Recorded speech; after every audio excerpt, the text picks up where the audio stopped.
Thank you, Ashley and Jeff.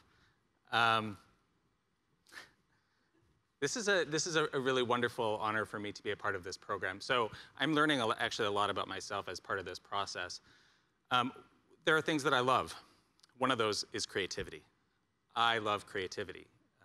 There are things that I love less, like mornings. I've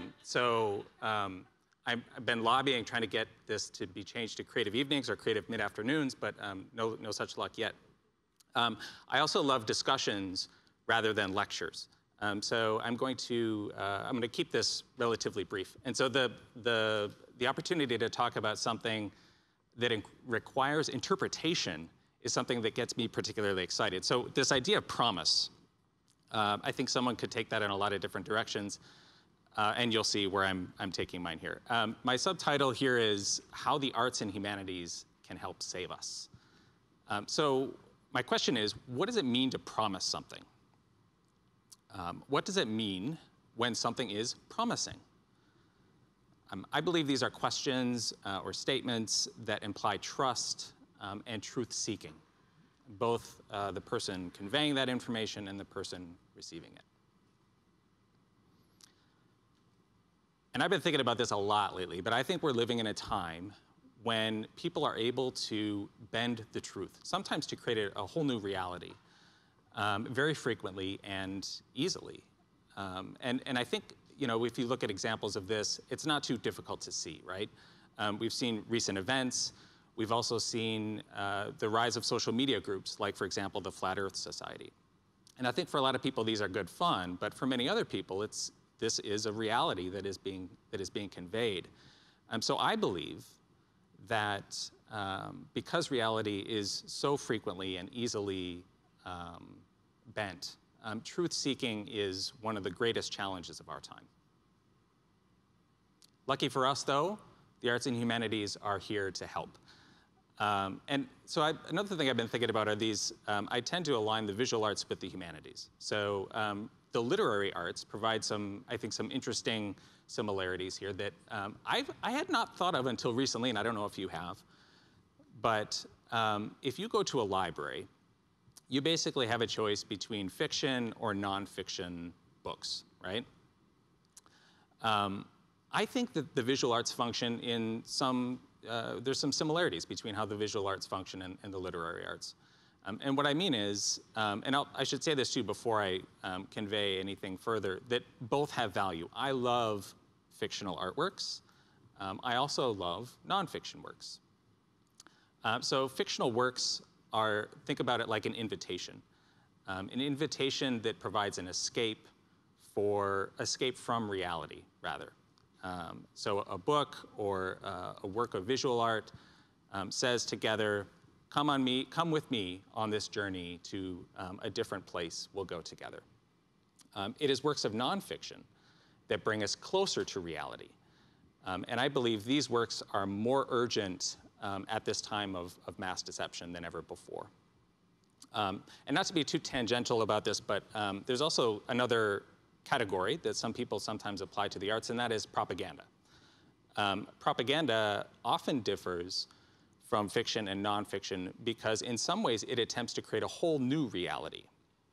So, and I should also say too, it's usually led by the agenda of a governing body.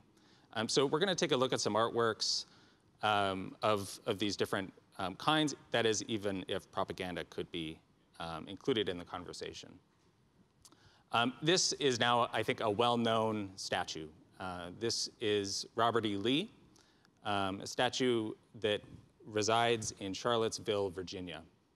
And we know, of course, everyone knows Charlottesville now because it was a place where neo-Nazis murdered a young woman at a rally that was designed to protest the removal of Confederate monuments.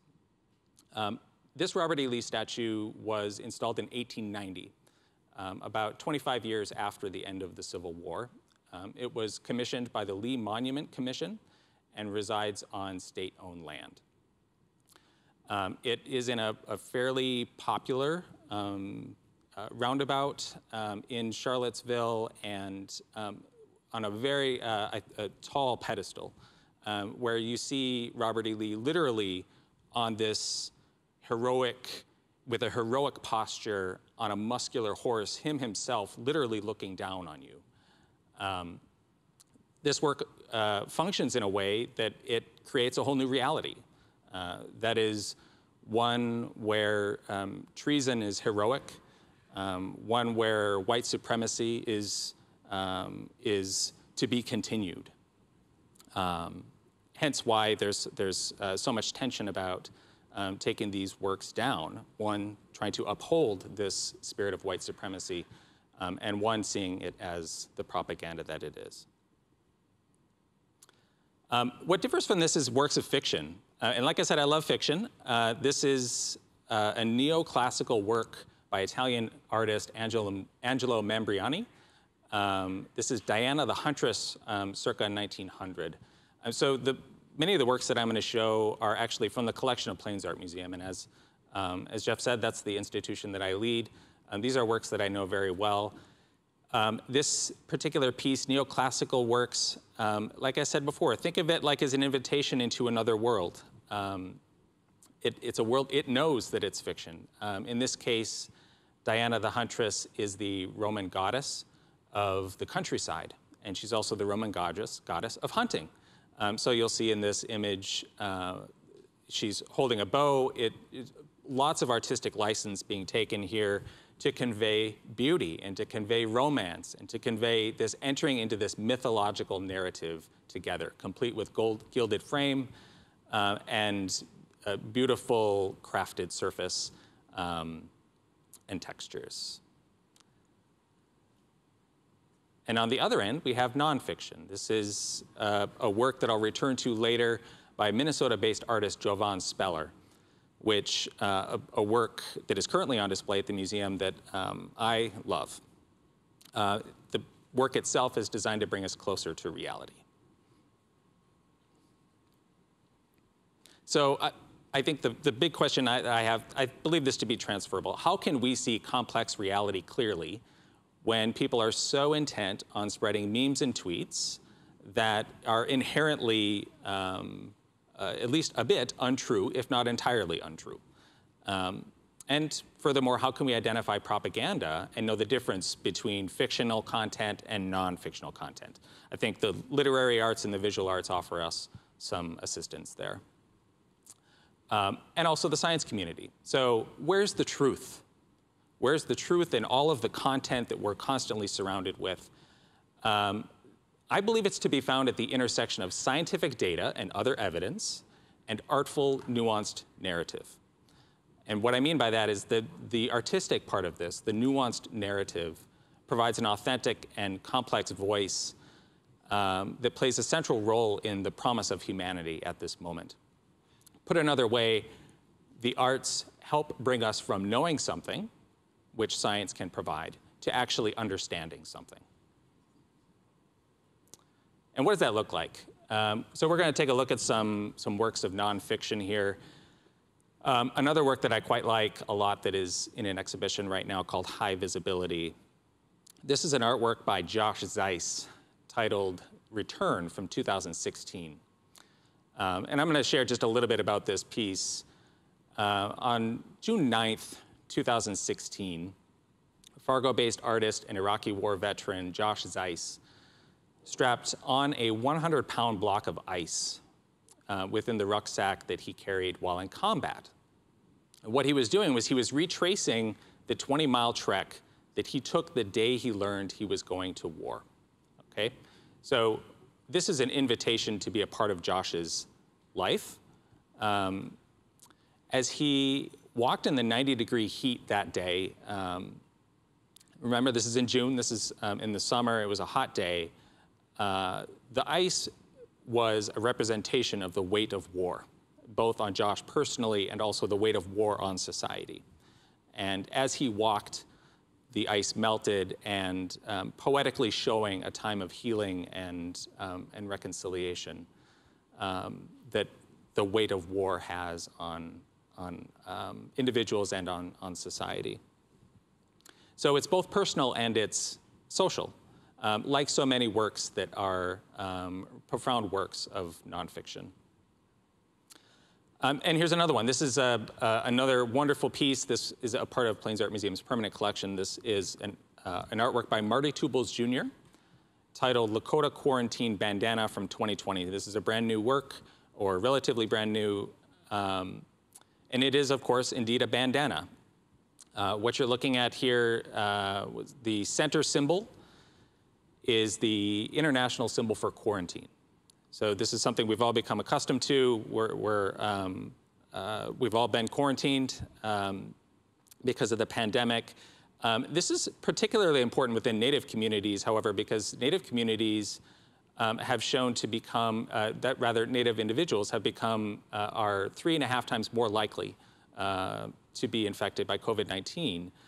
So these face coverings are very important, not only as for health, but as, in this case, also as symbolic. So to protect elders and community members in the Artist Pine Ridge community, which resides in the colonial borders of South Dakota. It's also a powerful symbol. One thing you'll see around this, the center symbol for quarantine, is text, a lot of text. And so what does it say? It is the verbatim 1868 Fort Laramie Treaty, which, for those of us who study history, know that that is the treaty that established the tribal sovereignty of Pine Ridge. It's also a treaty that's been broken. It's been broken by state governments. It's been broken by federal governments. So what this bandana represents is the reality, which is this, this history of sovereignty that has been broken, this current situation with the pandemic. It becomes layers and layers of narrative for us to fully understand reality, which is part of the reason why I love this work so much. And now I'll return to Javon Speller. This is literally the centerpiece of the aforementioned high visibility exhibition. The title of this is In Lottie's Room from 2020. So again, a new work by this Minnesota-based artist. So what is it? The artist, obviously you'll notice it's a house structure. So you know that it shares something domestic, but it is actually so much more than that. In this work, the artist traces her personal story. There are elements representing her memories of her family, her grandmother, her grandmother's voice. But you'll also see cotton. You'll see a cotton branch hanging within the same space. This asks we have to ask a lot of questions about this. Well, the artist, the context of this work is actually her family's stewardship of land in Windsor, North Carolina. And what's important about this is land that was also tended by enslaved ancestors of the artist. So if you really think about this artwork as an invitation to learn, you'll see her personal history and this sort of empathetic response that we can have to her. But you'll also see something of a known history of slavery and an additional layer of a buried history, and that is the profound loss of Black land in the last 100 years due to racist policies and violence. So in wrapping, I'm not going to speak on behalf of the complexity of everyone's experiences. That's not my job. I will, however, promise to elevate artist voices. In this truth-seeking promise, you too must seek the truth and share your story and knowledge. It is through the sharing and receiving of our art, stories, and knowledge that we can find truth in honesty and complexity.